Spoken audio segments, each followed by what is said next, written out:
I'm going to need your help on this one because I just know I forgot something. I came up with 8 things. Now, I call this the Narcissist Creed. If you are a narcissist, and I'm assuming you're not, you're probably a victim of narcissism. That's why you're watching this presentation. But if you are a narcissist or thinking like a narcissist, if you could get inside the brain of a narcissist and think the way they do, if they think at all, what thoughts would you be thinking? Well, those thoughts are the narcissist creed. That is to say, this is how these people tend to think about themselves. So let's go through. I came up with 8 things. There are probably many others. And if you can think of some others, just other things, just let me know in the comments section down below. But number 1 is this. The narcissist believes rules are for everyone else. So if you are a narcissist, you would say, hey, these rules, they're for everyone except for me. You can have your rules, but they're not my rules. You will notice the narcissist that is in your life right now, or the narcissist that was in your life in the past. Chances are, this was a person who basically did whatever he wanted. Now, we're not just talking about laws, government laws. We're talking about just basic principles of common human decency. That is something for, well, like paying your bills, or paying your debts, or just being courteous. Those are things, those are unwritten, sometimes unspoken rules that everybody goes by. Because, well, with few exceptions, but we tend to be, most people tend to be courteous. But not the narcissist. Now, he or she will be courteous, he or she will go by the rules, if it is to his or her advantage. But outside of that, rules are for everybody else. So if there is a narcissist in your life, I want you to stop and think about this. Can you think of a time? Okay, you could probably think of 1,000,000 times when the narcissist in your life just did not go by the rules. They just didn't. They're going to do what they want to do, and the rule, well, that's not even optional. The rule is something for everybody else. All right, number 2 is the narcissist says, this is a part of his or her creed, I am entitled. Another way to say that is, if something exists, it exists for me. I own everything. Now, if you were to ask a narcissist, straight up, do you own everything? The narcissist would probably say, well, no. But inside their mind, they think, yeah, they're entitled to it. Doesn't matter if they own it or not. You may notice that a narcissist, well, we'll get to this later, but a narcissist thinks he or she knows more than everybody. Sometimes you'll encounter one of these people that, and I'm not going to say they're narcissists, but they have narcissistic tendencies, and they will say something to the effect that when they were in school, one of the problems they had was they knew more than their teachers. These are people who think they are entitled. They think they are literally, not figuratively, but literally. When they were little kids, they thought they were smarter than their teacher. They thought they were better than everyone else. All right, number 3 is this. Truth is whatever I say it is. So, have you ever known an honest narcissist? I've known several narcissists in my life. I'm pressing 70 years old, so I've lived several decades. I've encountered several narcissists, had a couple really bad guys in my life, some people who had narcissistic tendencies. But one thing that I noticed as part of their creed is that truth is whatever they say it is. Truth is whatever I say it is. In fact, they hate the truth, because the truth is these people, by and large, well, let's don't say by and large, let's just say it's just a matter of fact as far as I'm concerned, that virtually every true narcissist hates the truth because he or she knows deep down inside that he or she has deep-seated feelings of inferiority. And to cover that up, they create alternate reality, an alternate truth. They say, this is my truth, or something like that. And there's one thing that a narcissist absolutely positively hates. I mean, if there is anything a narcissist hates, is the truth. Because you start exposing that narcissist for the rascal that he or she really is, and this person has no superpowers. This person, in spite of what they like to think about themselves, are not smarter than everyone else. They're not any more savvy than anyone else. They're just more crooked. They're more dishonest. They, again, they're not smarter than everyone else. They're just as dumb as, most of them are just average intelligence. Some of them smart, some of them not.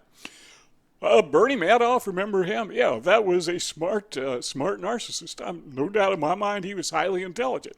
But by and large, narcissists just aren't particularly geniuses. But I've never met one who didn't think he was or she was.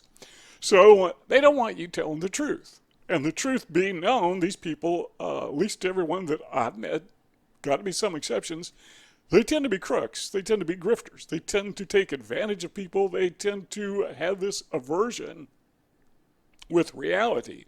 And so what do? Well, they create an alternate reality. Number 4 is the narcissist creed. He or she will say, I am untouchable.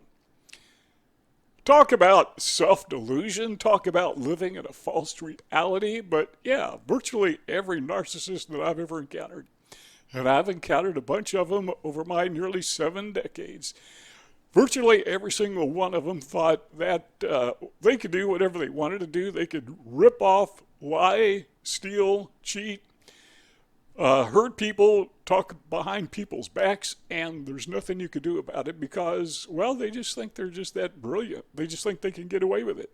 They think they are untouchable, but the reality is, and I'm trying to think if I can even think of an exception to this, but the reality is virtually every narcissist, not only is he or she not untouchable, but the narcissist in my life, they have always been self-damaging. They have inflicted great harm to themselves. In their effort to project themselves as better than everyone else, they actually push themselves down. Well, they were trying to push everyone around them, almost literally, not literally, but almost literally, like putting your hand on somebody's head. The narcissist would put their hand on somebody's head and push them down. Again, we're talking metaphorically here, but in reality, what they're doing, and they just don't get it. What they're doing is putting their hand on their own head and pushing themselves down. I've never met a narcissist who didn't ultimately trail behind everyone else in life. Now, we mentioned Bernie Madoff. Hey, come on now. He was a billionaire, right? Well, for a while, but the end of the story, they say nice guys finish last. Well, how did Bernie finish? He died an old man in prison. He pushed himself down trying to push himself up, right? That's what narcissists do. They try to elevate themselves at the expense of everyone else, not realizing that it's kind of like swimming in quicksand. They think they're making progress, but not what they're actually doing is they're going deeper and deeper. All right, number 5 is this. The narcissist believes that you are my puppet. Who is you? Well, you is just about anybody, but you know how narcissists works. You're familiar with this. What they will do is they will look for individuals that they can manipulate. They will groom these people. They will try to be super kind to them. They will love bomb them, try to bring them into their web, their sphere of influence, because they want these people to be their puppets. They see everyone as their puppet, but they have this special collection. Yeah, I've actually seen this. They have a special collection of a handful of people that they surround themselves with who are their puppet selection. I had one, quote, friend, unquote, who I believe was a full-blown narcissist. And he didn't call it his collection of puppets. But the way he phrased it was he had a jewel box. And there were people in his life that he considered his jewels, very special to him. And I thought, well, that's kind of moving. That's kind of touching. Then I started thinking about the people that were in his jewel box, and no, they weren't jewels, they were puppets. These were people that he was abusing, manipulating, getting supply from. So narcissists believe the whole world is their puppet. They see themselves as savvy players and they're just playing the field. They're manipulating everybody, but they have this special collection. I like to refer to it as the narcissist cult, the special collection of people that they zero in on, that they have love bombed, they've brought them into their web of deceit. And by the way, if you're having a love relationship with one of these people, man, do I feel sorry for you. I personally, I've never been in that situation. Thankfully, I've never been in that situation. But I've heard from so many people that are. You're somebody's puppet, and man, what if you're married to this person? I don't know what to tell you, other than you got some serious problems. Something, yeah, you need to work on. But the point is, the narcissist creed is they see people as their puppets, and they have this cult of puppets, these people that they keep close to them, that reassures them that they always have supply. All right, number 6 is, I am the center of the universe. The world revolves around me. You've heard the story of the rooster who would crow in the morning, and every time he crowed, the sun would come up. And so the rooster decided that the sun comes up because he crows, right? That describes a narcissist. So the narcissist is like a rooster. He or she thinks that everything that he or she does causes, well, basically they influence the world. No kidding. Now that might be a bit of an exaggeration, but not by much.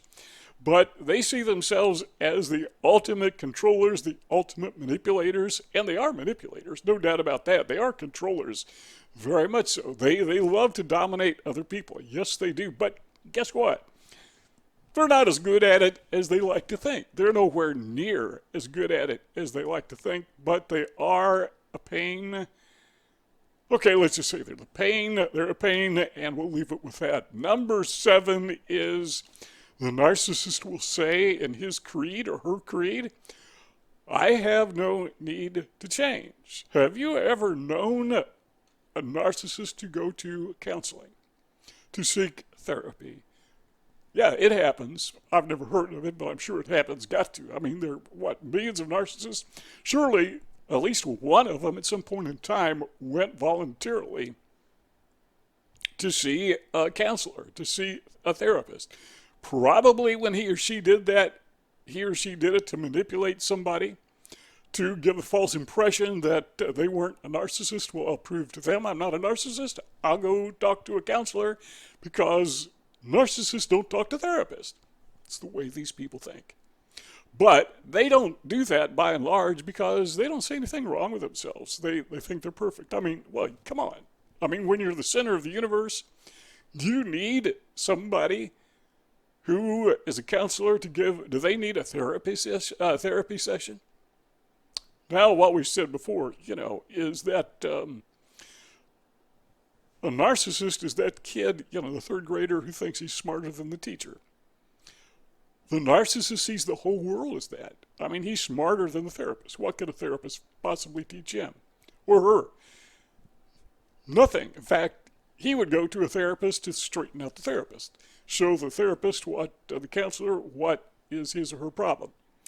They have no need to change. Now, they will say they're misunderstood.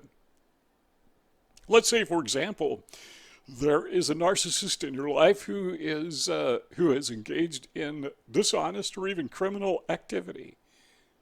Yeah, I know narcissists like that. Know a couple of them.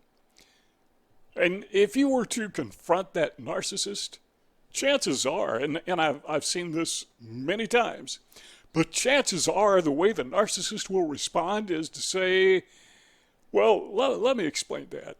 This is just a big misunderstanding, or I was just misunderstood. I don't need to change. I didn't do anything wrong. It's just people are taking me wrong. Number 8, narcissist creed is, I am always right. That's kind of the same thing as number 7, but it's a little bit different in that they just believe that they cannot possibly ever be wrong. Never. And if they ever admit to being wrong, it is for a manipulative reason. Are there exceptions to that? Again, I suppose there's always exceptions to everything. I've just never seen it. You would be amazed. Well, probably you wouldn't because you've had experience with narcissists. But a lot of people would be amazed at the things that the narcissist has been caught red-handed doing and absolutely positively will not admit to it. I mean, they could be caught on videotape doing something criminal, and they will explain why they were right doing it. They just, they always have an explanation. They are always right. That's why I say it's kind of the same as number 7. They don't see any need to change. They are always right, and they cannot possibly be wrong because, well, why is that? Well, it's because the narcissist is himself or herself. Now, they also have this attitude. You can be right just like me. All you got to do is agree with me. All the time, every time, because, as a narcissist, I'm just a genius. I'm so good at what I do. Folks, I cannot overemphasize this thing about, the Bernie Madoff thing where the guy thinks he is so super cool. Got his act together, knows more than everybody else, and what happens? He dies in prison. That is the end story of virtually, and I know there are some narcissists who are the exception, but we're talking here covert narcissist and usually overt narcissist. Sometimes it ends very well for them, but my experience, at least people that I have known in my life, I've never known it to end well. Now, it does happen. I mean, I know of people, I've just never met them personally. I know of narcissists who died, multi-millionaires, living high on the hog, did very well for themselves in spite of themselves. I just never met one. I know they exist. I just never happened to meet one because, these people, they think they are always right. Okay, those are 8 things I came up with. There's probably 800. So if you can think of something that I omitted, just put it in the comment section. We'll have a look. Do you see those 2 rectangles on the screen? If you want our conversation to continue, just click on one of those rectangles and we'll keep on talking together. But if not, well, thanks for stopping by and we will see y'all next time.